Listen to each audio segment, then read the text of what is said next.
ദിയ ഒരിക്കലും ഈ ഒരു കാര്യത്തിൽ ചേഞ്ച് ആവാൻ പാടില്ല എന്ന് ആഗ്രഹിക്കുന്ന ഒരു കാര്യം. മത്സരിച്ചാണല്ലോ എഴുതുന്നത്. അല്ല, എനിക്ക് എന്നെ പറ്റിയ നല്ലൊരു കാര്യം എല്ലാരും പറഞ്ഞതുണ്ട്, അത് ഞാൻ എഴുതിയിട്ടുണ്ട്. ഒരു മനപ്പുറത്തും ഉണ്ടെന്ന് എനിക്ക് തോന്നുന്നില്ല. ഇവ എന്ത് പണ്ടാരോട് എഴുതുന്നത് എനിക്ക് അറിഞ്ഞൂടാ. സ്ട്രൈറ്റ് ഫോർവേഡ്നെസ്, അതായത് ഓപ്പൺ ആയിട്ട് എല്ലാം.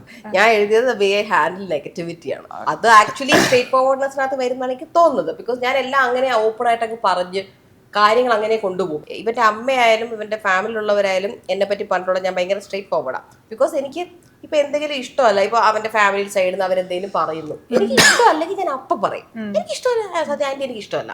അങ്ങനെ ഇപ്പൊ കാരണം എത്രയോ പേരുണ്ടാവും ബോയ് ഫ്രണ്ട് അല്ലെങ്കിൽ ഫിയാൻസയുടെ പാരന്റ്സിനെ ഒന്ന് ചാക്കിലാക്കാൻ വേണ്ടി അവരെ ഒന്ന് സൂചിപ്പിക്കാം എന്നുള്ളത്. പക്ഷെ എനിക്ക് അങ്ങനെ പറ്റത്തില്ല. ഞാൻ എല്ലാവരോടും സ്വീറ്റ് നല്ല ഇതായിട്ട് ഫ്രണ്ട്ലിയാണ്. പക്ഷെ അതാരാണെങ്കിലും എൻ്റെ അച്ഛൻ ഒഴിച്ച്, എൻ്റെ അച്ഛൻ എനിക്ക് പേടിയാ, ബാക്കി ആര് എന്തൊക്കെ പറഞ്ഞാലും ഇഷ്ടമല്ലെങ്കിൽ ഞാൻ മുഖത്ത് നോക്കി പറയും.